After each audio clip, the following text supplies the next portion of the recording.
Hello friends, welcome to study with Shri 24/7। यह world map series की second video है। अगर आपने फर्स्ट वीडियो नहीं देखा हो तो उसे ज़रूर देखें। इसके लिए आप ऊपर आ रहे आई बटन को दबा सकते हैं। इस वीडियो में हम यूरोप महाद्वीप को मैप के थ्रू पूरा कवर करेंगे। मैंने चीज़ों को आसानी से ग्राफ के थ्रू समझाते हुए यूरोप के सभी महत्वपूर्ण नदियों को एक साथ, सभी पहाड़ियों को एक साथ, सभी महत्वपूर्ण जल संधियों को एक साथ और सभी इंटरनेशनल बाउंड्रीज को एक साथ रखा है। साथ ही महत्वपूर्ण तथ्यों के बारे में बताया है जिससे आपको कोई कन्फ्यूज़न ना हो और चीज़ें आसानी से हमेशा के लिए याद रहे। लास्ट में क्वेश्चन आंसर सीरीज़ है जिससे आप सेल्फ एनालिसिस कर सको। इसके लिए मैंने अलग वीडियो बनाया है, इसलिए इस वीडियो को लास्ट तक ध्यान से देखें ताकि यूरोप कॉन्टिनेंट के सारे प्रीवियस ईयर क्वेश्चन और जो भी परीक्षा में प्रश्न पूछे जा सकते हैं सभी के आंसर आप सही दे सके। प्रीवियस वीडियो के लास्ट 2 क्वेश्चन के आंसर हैं विश्व की सबसे गहरी झील बैकाल झील और एशिया से होकर इक्वेटर, ट्रॉपिक ऑफ कैंसर और आर्कटिक सर्कल गुजरते हैं। तो चलिए अब शुरू करते हैं। अगर दूसरे महाद्वीप के साथ इसकी सीमा की बात करें तो यहाँ है यूराल पर्वत, इधर है कैस्पियन सी और यहाँ है ब्लैक सी। यहाँ कैस्पियन सी दिखाया नहीं गया है बट इस साइड में कैस्पियन सी है और यहाँ है ब्लैक सी। ये तीनों मिलकर यूरोप को एशिया से अलग करती है और यहाँ नीचे है मेडिटेरियन सी जो यूरोप को अफ्रीका से अलग करती है, जो मैंने पहले वाले वीडियो में भी बताया है। यूरोप महाद्वीप से ही 0 डिग्री देशांतर इंग्लैंड के ग्रीनविच से गुजरती है। यहाँ अगर मैप में देखें तो ये है 0 डिग्री देशांतर जो इंग्लैंड के ग्रीनविच से गुजरती है। यह एक इमेजिनरी लाइन है, इसी लाइन को आधार मानकर समय का निर्धारण किया जाता है। अच्छा, और आप कमेंट कर बताएं कि इंटरनेशनल डेट लाइन किस जलसंधि अर्थात स्ट्रेट के समानांतर गुजरती है। 0 डिग्री देशांतर के साथ ही यूरोप से और एक इमेजिनरी लाइन गुजरती है, वह है आर्कटिक सर्कल। और एक इमेजिनरी लाइन गुजरती है ये है आर्कटिक सर्कल। यह नॉर्थ 66.5 डिग्री अक्षांश होता है। आर्कटिक वृत्त के समीप यूरोपियन कैपिटल आइसलैंड की कैपिटल है। यह जो आर्कटिक सर्कल है इसके समीप यूरोपियन कैपिटल आइसलैंड की कैपिटल है। आप कमेंट बॉक्स में बताएं कि आइसलैंड की कैपिटल क्या है। यहाँ हम देख रहे हैं नॉर्वे, स्वीडन, फिनलैंड और ये है रसिया का पार्ट। ये चारों कंट्री आर्कटिक सर्कल को काट रही है, अर्थात इन चारों कंट्रीज से आर्कटिक सर्कल गुजर रही है। लेकिन अगर कौन सी यूरोपियन कैपिटल आर्कटिक सर्कल के सबसे नज़दीक है अगर पूछा जाए तो आंसर होगा आइसलैंड की कैपिटल, जिसका आंसर आपको कमेंट बॉक्स में देना है। यूरोप को प्रायद्वीपों का प्रायद्वीप भी कहा जाता है। ऐसा क्यों कहा जाता है, आपने कभी सोचा? तो चलिए जानते हैं। प्रायद्वीप मतलब तीनों ओर जल से घिरा हुआ लैंड एरिया। यहाँ हम देख रहे हैं यूरोप के ऊपर में, यहाँ इस पार्ट में आर्कटिक ओशियन है। ऊपर में अर्थात नॉर्थ में आर्कटिक ओशियन, वेस्ट में अटलांटिक ओशियन और साउथ में मेडिटेरियन सी से घिरा हुआ है। इसके साथ ही अगर हम ध्यान से देखेंगे तो छोटे छोटे प्रायद्वीप जल की ओर निकले हुए नज़र आते हैं। ये वाला हिस्सा प्रायद्वीप, ये वाला हिस्सा प्रायद्वीप, ये भी एक प्रायद्वीप है। ऐसी बहुत सारी प्रायद्वीपों से मिलकर बने भूभाग के कारण ही इसे प्रायद्वीपों का प्रायद्वीप कहा जाता है। कुछ प्रमुख प्रायद्वीपों को देख लेते हैं। यहाँ है आइबेरिया का प्रायद्वीप, यह पुर्तगाल और स्पेन से बना है। इसी के साथ यहाँ है जुटलैंड का प्रायद्वीप, जिस जुटलैंड के प्रायद्वीप में डेनमार्क कंट्री बसा है। और यहाँ है स्कैंडिनेवियन का प्रायद्वीप नॉर्वे, स्वीडन और फिनलैंड, ये तीनों देशों से मिलकर बना है। हालांकि स्कैंडिनेवियन प्रायद्वीप पर 3 देश हैं, लेकिन 5 देशों को स्कैंडिनेवियन कंट्रीज कहते हैं। ये हैं नॉर्वे, स्वीडन, फिनलैंड, डेनमार्क और आइसलैंड। ये है नॉर्वे, ये है स्वीडन, ये है फिनलैंड, ये है आइसलैंड और यहाँ है डेनमार्क। इन 5 कंट्रीज़ को स्कैंडिनेवियन कंट्रीज़ कहते हैं। ऐसा इसलिए क्योंकि ये सभी देश प्रजातीय रूप से एक है। स्कैंडिनेवियन प्रायद्वीप के नॉर्थ में आर्कटिक सी, वेस्ट में नॉर्थ सी और साउथ में बाल्टिक सी है। अब ग्रेट ब्रिटेन की बात करते हैं। यह जो पार्ट देख रहे हैं ये है ग्रेट ब्रिटेन का पार्ट और ये पूरा पार्ट यूके का पार्ट है। ग्रेट ब्रिटेन स्कॉटलैंड, वेल्स और इंग्लैंड से मिलके बना है। ग्रेट ब्रिटेन आइलैंड के नॉर्थ में स्कॉटलैंड है, वेस्ट में वेल्स है और साउथ ईस्ट में इंग्लैंड है। ये तीनों मिलकर ग्रेट ब्रिटेन बनाती है। और यूनाइटेड किंगडम, नॉर्दर्न आयरलैंड और ग्रेट ब्रिटेन इन सभी से मिलकर बना है। अब आपको क्लियर हो चुका है यूनाइटेड किंगडम क्या है और ग्रेट ब्रिटेन क्या है। तो चलिए अब कुछ इम्पॉर्टेंट नदियों के बारे में जान लेते हैं। पहली नदी है राइन नदी। राइन नदी ये है राइन रिवर। इसका स्रोत है स्विस अल्प्स माउंटेन और मुहाना है नॉर्दर्न सी। यह है सोर्स, यहाँ है स्विस अल्प्स माउंटेन और ये है मुहाना, यहाँ है नॉर्दर्न सी।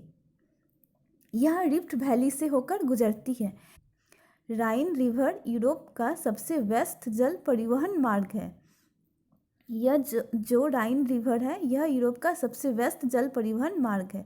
तो अगर आपसे पूछा जाए यूरोप का सबसे व्यस्त जल परिवहन मार्ग कौन सा है तो वो है राइन रिवर। नेक्स्ट है डैन्यूब रिवर। ये जो पार्ट देख रहे हैं यहाँ से स्टार्ट होता है डैन्यूब रिवर और ये जाके गिर रही है, ये जो है ब्लैक सी। तो इसका स्रोत है, यहाँ है ब्लैक फॉरेस्ट माउंटेन और यहाँ है ब्लैक सी। तो डैन्यूब रिवर का सोर्स है ब्लैक फॉरेस्ट माउंटेन और यह ब्लैक सी में जाके गिर रही है। अब है वोल्गा रिवर। यहाँ है वोल्गा रिवर। इसका सोर्स है वल्दई पहाड़ी और मुहाना है कैस्पियन सी। यहाँ है कैस्पियन सी। यह यूरोप की सबसे बड़ी नदी है। अगर आपसे पूछा जाए कि यूरोप की सबसे बड़ी और लंबी नदी कौन सी है तो वो होगी वोल्गा रिवर और सबसे व्यस्त नदी कौन सी है तो वो होगी राइन रिवर। डैन्यूब रिवर और डॉन रिवर दोनों ही ब्लैक सी में आके गिर रही है। वोल्गा रिवर और यूराल रिवर ये दोनों कैस्पियन सी में आके गिर रही है। और ये है पो रिवर जो कि एड्रियाटिक सी में जाके गिर रही है। पो रिवर जो एड्रियाटिक सी में जाके गिर रही है। और इसी के साथ ये है राइन रिवर, यह है एल्प्स रिवर और यह है ऑडर रिवर। ये तीनों ही जाके नॉर्दर्न सी में जाके गिर रही है। इसके साथ ही यहाँ है सीन रिवर जो कि इंग्लिश चैनल में जाके गिर रही है। तो हमने क्या देखा, Danube plus Don river Black Sea में जाके गिर रही है। Volga plus Ural river Caspian Sea में जाके गिर रही है। पो रिवर जो इटली की रिवर है यह एड्रियाटिक सी में जाके गिर रही है। और राइन, एल्बो और ऑडर ये तीनों ही नॉर्दर्न सी में जाके गिर रही है। और लास्ट में सीन रिवर जो कि इंग्लिश चैनल में जाके गिर रही है। अब हम कौन सी नदी किनारे कौन सा फेमस सिटी बसा है देख लेते हैं।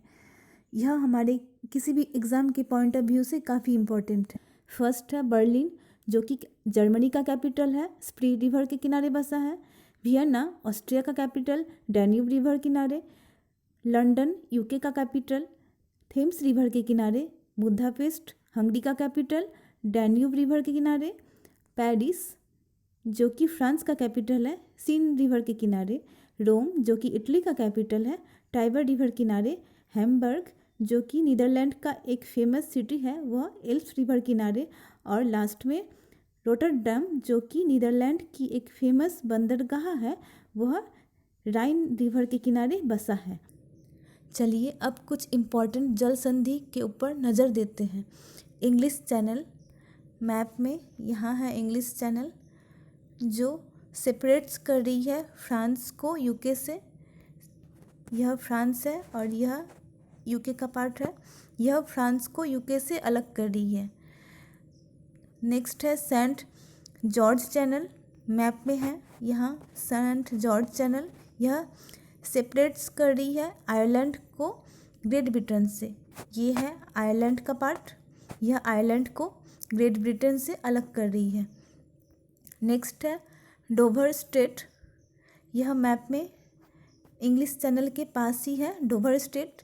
यह ग्रेट ब्रिटेन को फ्रांस से अलग कर रही है। यह ग्रेट ब्रिटेन को फ्रांस से अलग कर रही है और कनेक्ट्स कर रही है नॉर्थ सी और अटलांटिक सी को। यह नॉर्थ सी और अटलांटिक सी को कनेक्ट कर रही है। नेक्स्ट है स्ट्रेट ऑफ जिब्राल्टर, मैप में अगर देखा जाए तो यहाँ है स्ट्रेट ऑफ जिब्राल्टर। यह सेपरेट्स कर रही है स्पेन को, जो कि यूरोप का पार्ट है, और मोरक्को, जो कि अफ्रीका का पार्ट है। इन दोनों को अलग कर रही है straight of Gibraltar. Bosphorus straight separates कर रही है यूरो टर्की को एशियन टर्की से और कनेक्ट कर रही है ब्लैक सी और मरमरा सी को। बॉस्फोरस स्ट्रेट सेपरेट्स कर रही है यूरो टर्की अर्थात यूरोपियन टर्की को एशियन टर्की से और कनेक्ट्स कर रही है ब्लैक सी और मरमरा सी को। कुछ इम्पॉर्टेंट माउंटेन को देख लेते हैं। मैंने पहले आपको स्कैंडिनेवियन कंट्रीज़ के बारे में बताया है। स्कैंडिनेवियन कंट्रीज़ 5 है, जो मैंने पहले ही आपको बता दिया है। इसी तरह स्कैंडिनेवियन माउंटेन, जो कि यहाँ स्थित है, अल्प्स माउंटेन, जो कि यहाँ स्थित है, ब्लैक फॉरेस्ट, जो कि यहाँ जर्मनी में स्थित है, और पायरीज माउंटेन, जो कि यहाँ स्थित है, जो कि स्पेन और फ्रांस का बॉर्डर बनाती है, और काकासस माउंटेन, जो यहाँ स्थित है। इन सभी माउंटेन को हम एक चार्ट में देख लेंगे। माउंटेन रेंज अल्प्स माउंटेन, ये है अल्प्स माउंटेन। अल्प्स माउंटेन का लोकेशन है फ्रांस, स्विट्ज़रलैंड, इटली, ऑस्ट्रेलिया और जर्मनी। और अल्प्स माउंटेन की सबसे हाईएस्ट पीक है माउंट ब्लैंक। इसी के साथ ही स्कैंडिनेवियन माउंटेन, ये है स्कैंडिनेवियन माउंटेन। स्कैंडिनेवियन माउंटेन का लोकेशन क्या है? इसका लोकेशन है फिनलैंड, नॉर्वे और स्वीडन। स्कैंडिनेवियन माउंटेन यह यूरोप की सबसे लॉन्गेस्ट माउंटेन रेंज है। अगर आपसे पूछा जाए कि यूरोप की सबसे लॉन्गेस्ट माउंटेन रेंज कौन सी है, तो वो है स्कैंडिनेवियन माउंटेन्स। और इसी के साथ ही काकासस माउंटेन है। काकासस माउंटेन का लोकेशन है अजरबैजान, जॉर्जिया और रसिया। इन तीनों कंट्रीज़ में काकासस माउंटेन फैली हुई है। काकासस माउंटेन का हाईएस्ट पीक है mount Elbrus. Mount Elbrus Europe की सबसे ऊंची पीक है। तो अगर आपको पूछा जाए कि हाईएस्ट पीक ऑफ यूरोप, तो वो है माउंट एल्ब्रस। और अगर पूछा जाए longest mountain range of Europe, तो वो है स्कैंडिनेवियन माउंटेन। ब्लैक फॉरेस्ट का लोकेशन है जर्मनी।